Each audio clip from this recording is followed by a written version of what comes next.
Hi and welcome to the SQA Digital Exam presentation. My name's Dawn Roberts. I've been a teacher for 25 years. I spent 10 years initially in West Lothian as a primary school class teacher and then 12 years in Fife as a primary learning support teacher, including 5 years on the ICT assessment team, advising both primary and secondary schools on assistive technology to support their pupils.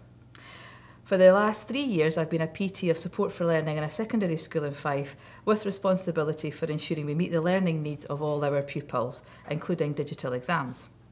I have with me today my son Innes, who's a secondary school pupil, not from my school. He has dyslexia and he's a young ambassador for Dyslexia Scotland. Hi, I'm Innes. I am 17 years old. Just finished my S5 year at high school. I didn't get the opportunity to do my hires this year due to COVID, which I'm happy about. It means I didn't have to do my exams. I was identified as being dyslexic in P4, and since then I've developed my own strategies, including computers and help from friends and family to support my learning. I have been given assessment arrangements for my exams and stuff. And S4, my NAT 5s, I gained 6 A's and B's and a C for English. This allowed me to take 4 hires and an apprenticeship through the college. This is an extract from the Call Scotland website which sums up the need for digital support in classes and assessment arrangements and exams. Through this presentation, I'm hoping that you'll have a better understanding of what assessment arrangements are available to young people, including our youngsters with dyslexia, how they're established, and what we can do as educators to make it easier for them to use assessment arrangements and digital papers. I am a successful learner. I can read, but I'm slower than my friends and I misread things, especially under stress. I can write, but I prefer to type, as my handwriting is poor and my spelling is very embarrassing. I am a confident individual, but I do suffer from anxiety and do feel uncomfortable using human readers or scribes. I feel much better working independently using my own computer to help. I am clearly a responsible citizen and an effective contributor, having been appointed school captain this year at high school. One of my aims is to ensure equity, and another is to encourage people to have more of a voice, especially those with additional support needs. What are digital papers? It's an assessment arrangement permitted by the SQA for a disabled pupil or people with identified additional support needs. It's an exact replica of the exam paper. It's usually in PDF format or sometimes in Word. It's available for almost every subject. It makes the text readable by a text reader, and the answer boxes are editable, so you can type your answers. Answers can also be dictated by speech-to-text software. There's lots of documents and policies that underpin the need for these digital papers and assessment arrangements. The Equality Act of 2010 requires that the SQA make reasonable adjustments where a candidate who is disabled within the meaning of the Act would be at a substantial disadvantage in comparison to a candidate who is not disabled.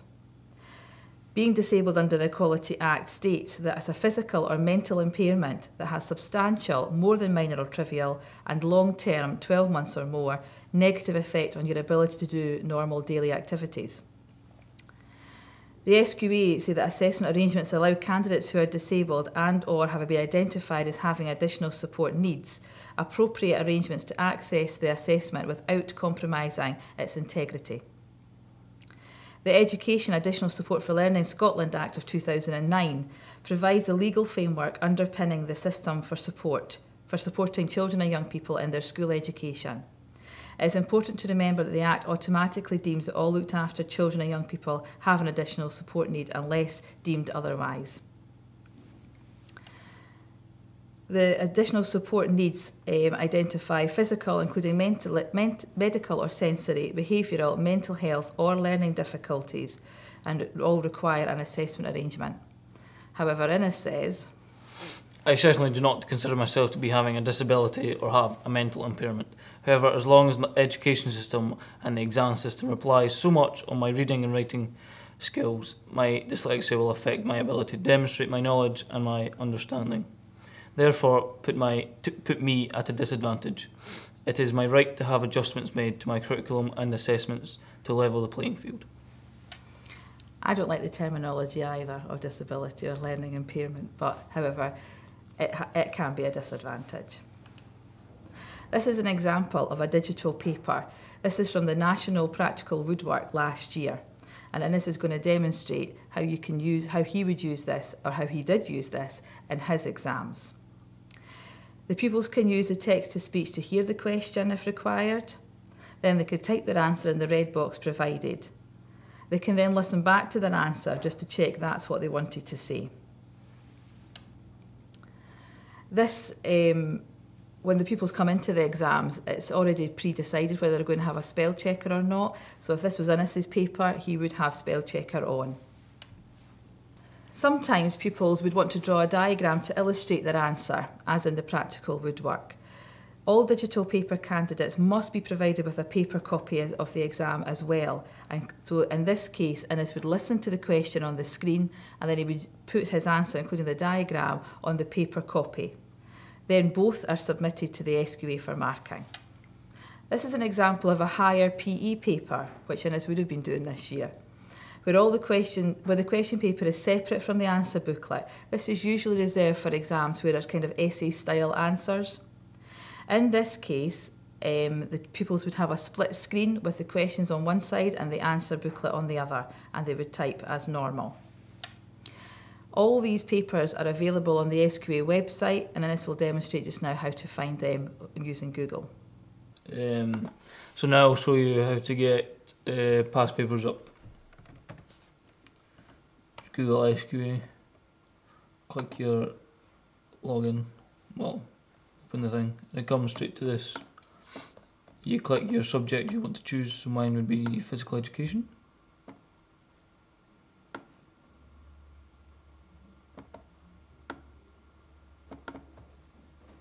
And your qualification.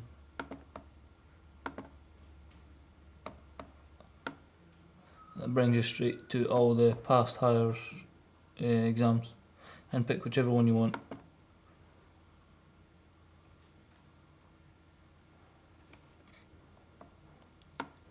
And you've got your questions there. To answer it, you could use a Word document or other facility. To find digital papers where you can edit and put your answers in, you go to where you find your normal past papers and go down to this drop down menu here, digital question papers. Click on it, and then click on this, and then click on your digital question past papers, 2019 last year's, and say we want to do woodwork, not 5 level, we do type in your woodwork.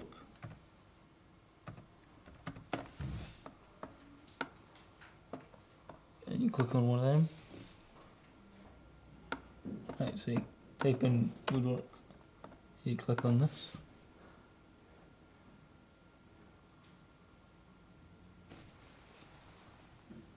Got it. And it comes up with this, and this is where you can add your names and start.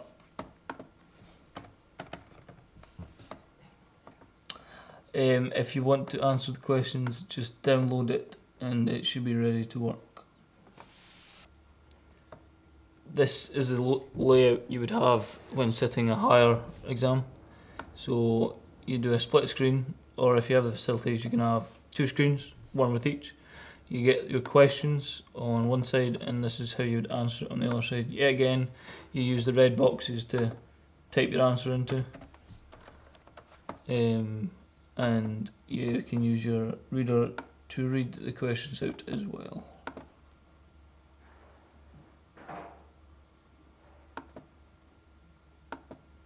Describe one short-term goal and one long-term goal for emotional factors.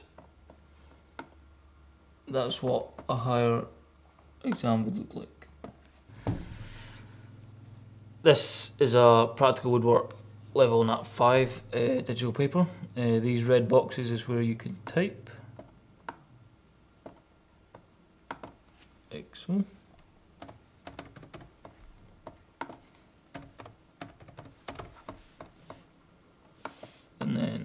down to a question.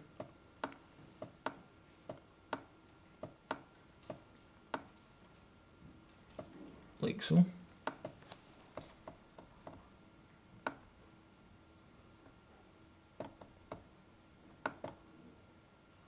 Describe how to set up the mortise machine to cut the mortise yearly. Correct depth. You may use sketches to support your answer. You must give dimensions in your answer. So to complete this question, I would draw a diagram.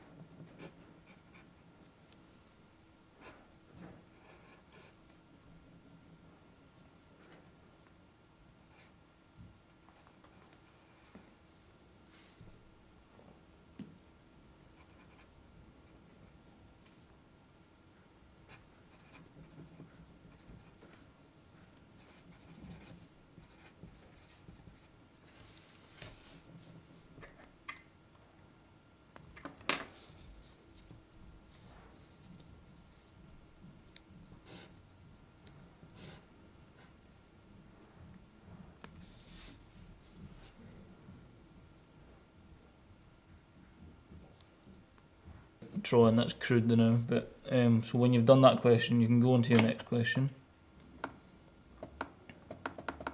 And yes, and yet again listen to your question. State 3 health and safety checks that should be carried out on the mortise machine before switching it on. In this question, I would type the answers in. So why use digital exams?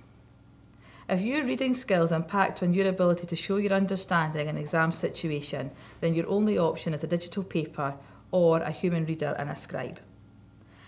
Using a reader and a scribe is actually a very difficult skill to master. In an average secondary school, there will be very limited opportunity to practice this skill during class time. Human readers are also not permitted to be used because of the literacy element of the National 5 exam, but a digital reader is allowed. I like digital papers because it means the exam answers will be more fairly compared to my peers, because I know that I have read the question accurately and my spelling has been corrected for me. By having assessment arrangements, I know I will sit my exam in a familiar place like the library with fewer pupils, which reduces my anxiety and can avoid the hype of everyone else's waiting in the main hall. Everyone, even not seeing all the rows of tables and chairs, helps me a lot. These are some of the comments made by the pupils who have successfully engaged with digital papers in my school, some who had previously used human readers and scribes.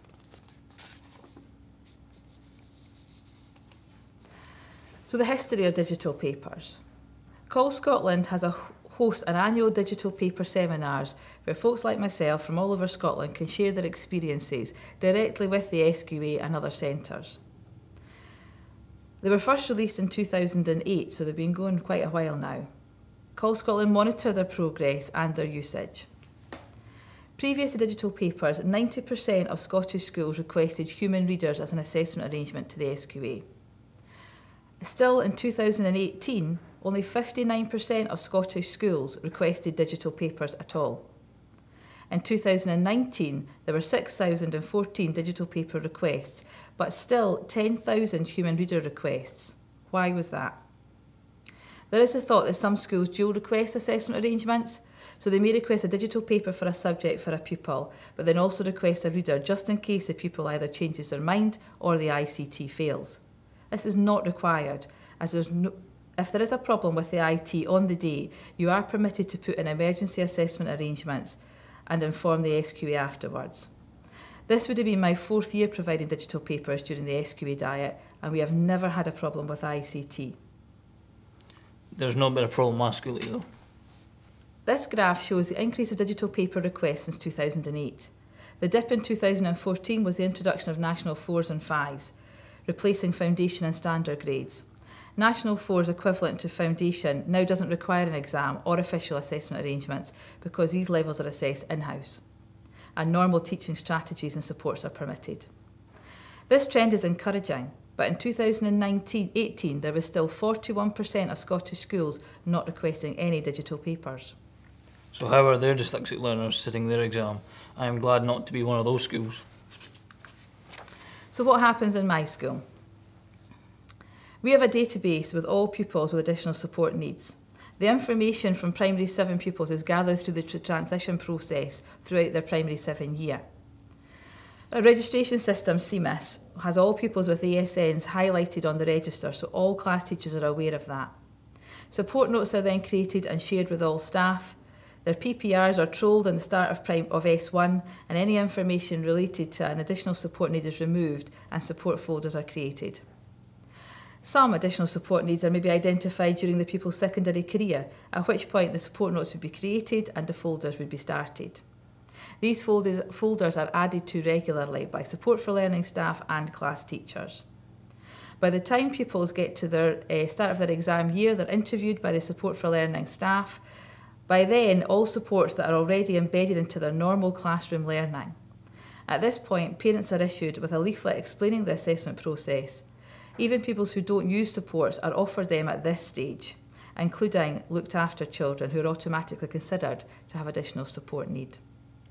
I have no idea how all this works in my school, but I do know that all my teachers know I'm dyslexic and know how to support me. I will need support in my learning in their classrooms. This is an example of a support note from my school that is available for all staff to see. It's also checked with the parents and with the pupils that they're happy this information is shared. The spreadsheet is then created and shared with all staff during the exam year. We had our assessment arrangement quality assured by the SQA last session. We're advised to make lots of changes, or some changes, to the way we arrange assessment arrangements across the school, passing more of the responsibility back to the class teachers. This did require a bit of a shift in mindset from our class teachers, and also a fair bit of CPD sessions led by myself and my team about how assessment arrangements are evidenced. Teachers would often say to me, "So-and-so really needs extra time in an exam. How do I evidence that?" And I would ask, "How do you know they need it?" "Well, she always needs the start of the next period to finish the question, or she has to finish her essays at home." That's the evidence. To make that into evidence suitable for the SQA, all you have to do is draw a line under where everyone else finished, or get them to use a different pen the next period.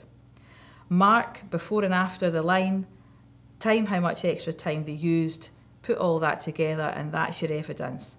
So as long as that pupil has an identified support need and the evidence is there to say that it made a difference to their score, they can be applied for extra time for their exam for the SQA.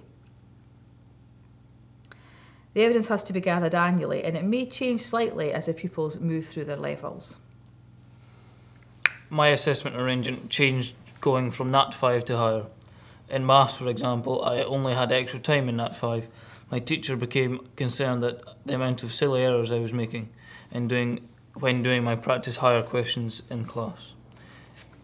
She suggested that I use digital readers to listen to the questions, and this resulted in fewer errors, and it was fair to assume that I was misreading the longer questions or forgetting to answer multi-part questions.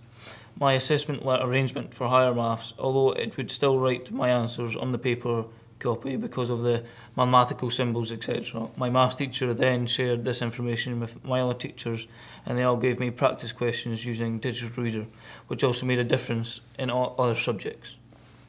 This is an extract from our SQA assessment arrangement spreadsheet, which I'm proud to say was all organised and ready to go in March of this year, due to the hard work of the class teachers, PTs and my SFL team. It was updated after the prelim to take account of level changes and additional assessment arrangements that may have been put in place. We colour-coded the evidence presented in column O, the green being acceptable, and then it was verified by myself, which is amber, and a sample was verified by the SLT team and made green. This spreadsheet was then made available to all teaching staff. This sample has been ordered according to pupils' names, although they're not on the screen. So I can see all the exams that they're going to be sitting, the levels and the assessment arrangements each pupil has been granted for each subject. One of my responsibilities is to ensure that assessment arrangements are equitable across the curriculum areas. This doesn't mean that the assessment arrangements are necessarily the same for all subjects, and in fact the SQ would frown upon that. But that where a pupil has been given a digital paper for National 5 English but not for National 5 Drama, which also is a literacy heavy exam, I would then ask the drama department to reconsider and discuss with the pupil. Because pupils often submit work which is already word processed, it might not be obvious that this is a support strategy that they actually require, and evidence for spelling and grammar errors might need to be sought in handwritten notes in their class jotters to provide evidence for a digital paper in drama. Also, the amount of extra time awarded for each subject for a dyslexic student may likely be directly related to how much text they'll be required to read during the exam. Actually, I had the same assessment arrangements for all my higher exams, but I used them differently. I had digital papers for chemistry and physics, but would write some answers on paper and some digitally, and then submit both copies to be merged. But in PE, I would answer all my questions digitally, and in maths, I didn't use the digital paper, I just wrote it on the paper, and used the digital reader to read the questions to help me not misread the questions. On the day of the SQA exam, or before the SQA exam, each pupil is provided with a timetable stating rooms and staff and their amended times. On the day of the exams, the technicians and myself are in very early in the morning, and we make sure all the exam papers are set up and all labelled correctly. We just ensure that everything is running smoothly, and if it isn't, the kids have no idea because it's sorted by 9 AM.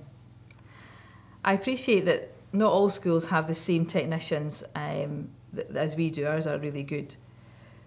But this is how it's organised in my school. This happens at my school too. I get given an individual timetable with new times and rooms on it before the exam.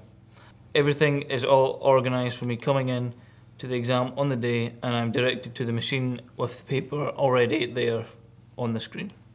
This shows our assessment arrangements from National 5 Higher and Advanced Higher. I found this slide actually quite interesting to create because I hadn't looked at the statistics before. The percentage-wise, the assessment arrangements of digital papers are fairly consistent across Nat 5 and Higher, with a little drop-off at Advanced Higher. But being a small school, we have a small cohort of less than 50 Advanced Higher exams. So at Nat 5, 20% have an assessment arrangement, 8% of them being a digital paper. At Higher, 21% have assessment arrangements, with 10% being digital papers. At Advanced Higher, 4% have additional support arrangements, but there are no digital papers. I suppose you must have kids like me that use digital papers for their hires, but not for their Nat 5s. Despite these quite healthy statistics, we still have a number of pupils that we think would benefit from assessment arrangements, and particularly digital papers, whom we cannot convince. These are some of the reasons why my pupils have given for not wanting to use digital papers. Yep, Mum wanted me last year to use digital papers for my Nat 5s. I didn't want to. I don't know why I didn't want to. I didn't think I needed them. I think now it was stupid and I should have used them. I did finally use them at a higher level. I unfortunately didn't have to use them due to COVID, but it would have made it so much easier. Having come from a primary school background, I've been quite frustrated with primary 7s who leave primary school very computer literate and yet go into S1 and then never use ICT to support their learning. However, now having moved into the secondary sector, I suddenly found myself faced with hormonally charged, stroppy teenagers and quickly realised that I wasn't making any of them comply through force. Most of these issues can be overcome, but the biggest hurdle is them feeling confident about using the ICT. So how can we as teachers support youngsters to be confident using ICT more generally? And it needs to happen well before S4.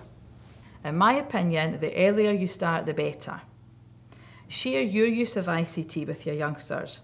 I don't know about you guys, but I certainly don't ever handwrite things. Create opportunities for using ICT for writing, even sending emails, writing texts, and start improving their typing skills early on. I consider good typing skills to be a life requirement for all youngsters, but especially those with literacy difficulties. I would be shot down in flames by my primary teaching colleagues, but in my opinion, it's more important than handwriting and spelling.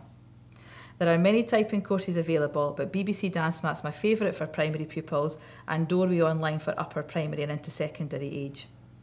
Both are free to use, free to download at home. I don't insist they're able to touch type, although I now regret not learning myself, but having good keyboard skill goes a long way to convincing them that digital resources can have a positive impact on their learning. I realised in P4 my typing speed wasn't great and put some effort into learning how to type better. I learned some of the other supports available in Word, etc.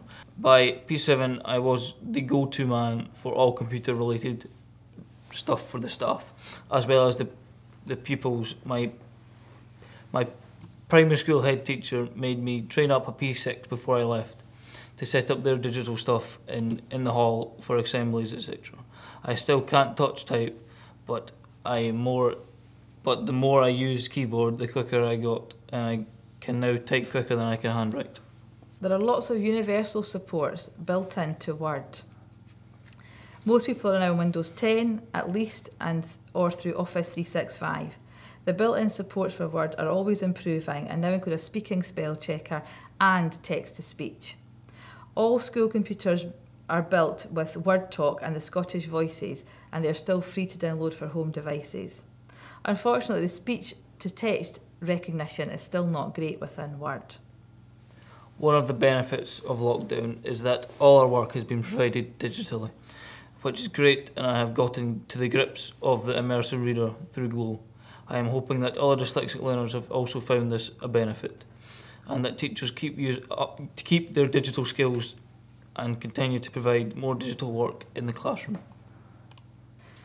We're in the process of moving over from Natural Reader to Natural Reader from Ivona in schools right at the moment as our main text-to-speech facility, but many pupils are benefiting from the immersive reader, which is built into Office 365 suite, accessed through Glow. The advantage to these programs is that they're able to read PDFs and web pages too. It doesn't really matter what software you use, it's getting the pupils to appreciate the benefits of it that's important. So how can we use these? As a class teacher, most of my worksheets, etc. were created and then printed off using Word. It takes minimal effort and adaptations to make these worksheets digitally editable.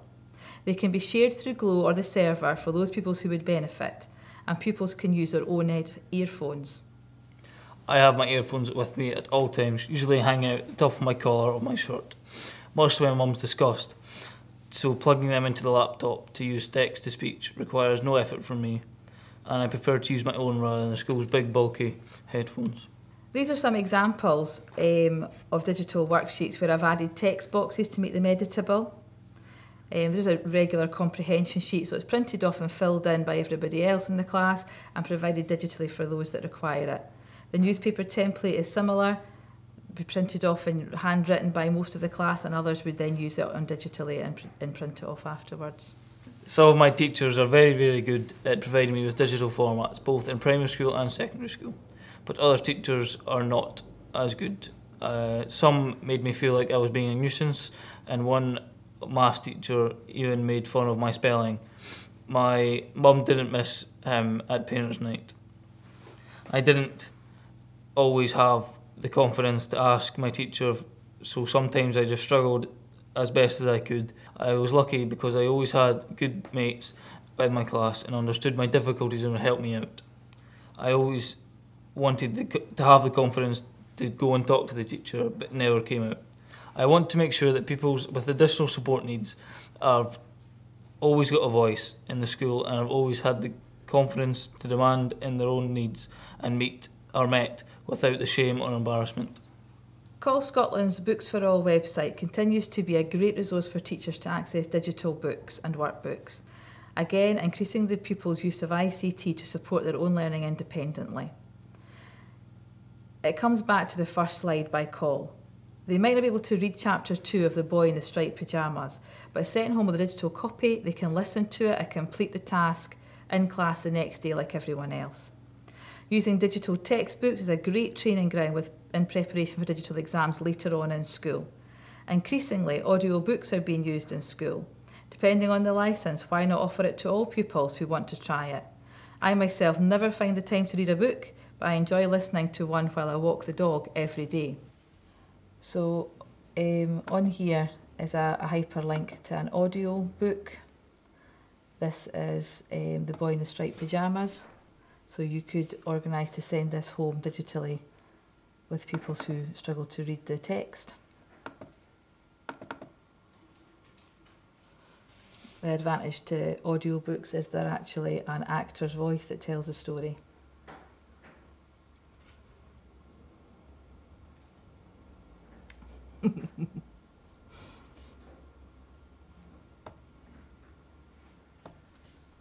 In school, they had talked about their fathers one day, and Carl had said that his father was a greengrocer, which Bruno knew to be true because he ran the greengrocer's shop in the centre of town. And Daniel had said that his father was a teacher, which Bruno knew to be true because he taught the big boys, who it was always wise to steer clear of. So this would be an advantage to send home with youngsters who struggle to read the written word. They could still be independent and listen to the chapter, ready for their work the next day in school. So alternatively, you can have a digital copy of the book to send home with young people. You have to make sure that you get an unabridged version, which is exactly the same as the text.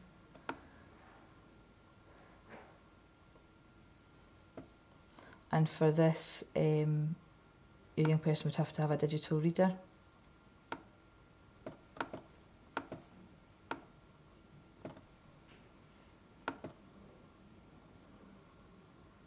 I wondered whether there were any spare tyres around. Bruno continued, from one of the jeeps perhaps, or a truck. One that you're not using. Well, the advantage of this, if you've got a, they can just highlight one or two words that they're stuck on. Here are some templates that I've created in digital formats.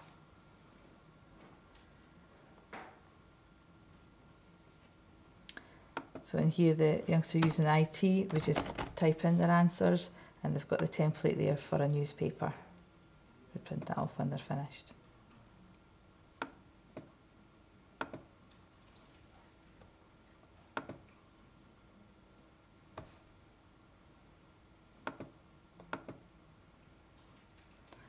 Workbooks are also available from the Books for All website.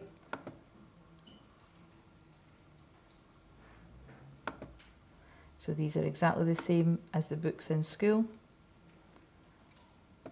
but the young person can use a digital reader to read the questions out loud. A Belmont with a swimming pool. And then they can type in their answers. Unfortunately, it doesn't mark it for you. And that's it. One of my most hated times of primary school is the run up to Burns, when we all had a Scottish poem to recite. I found the Scots language impossible to read, so how was I to learn it? In P7 I did the same poem as my brother did the year prior, and he recorded himself and gave it to me to help me learn it. I won that recital competition for my class that year.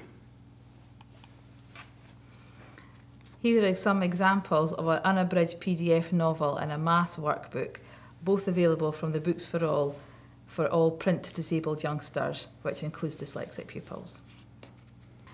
There are other additional supports which are licensed, which can be used to support young people in classes.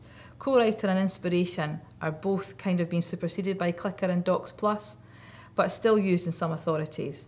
It is unlikely that a pupil still requiring this level of literacy support in S4 would be sitting SQA exams, but these resources are permissible by the SQA as assessment arrangements. You can also do audio responses. I haven't had experience of using this as an assessment arrangement so far, but for young people with complex needs or physical disabilities, they can complete their exams using audio responses or speech-to-text software such as Dragon. I find that Siri on the iPad for normal classroom use is one of the most successful mainstream speech-to-text facilities to use. So in summary, teachers need to appreciate that it's our children's right to have reasonable adjustments made to their curriculum and their assessments. Young people need to know what assessment arrangements are available to them and which are most suitable for their learning. They need to be able to be confident using the technology as a support. Assessment arrangements should always reflect their normal learning practices, so we need to start as soon as we can. And our young people are the biggest pioneers for change. Thank you very much for listening.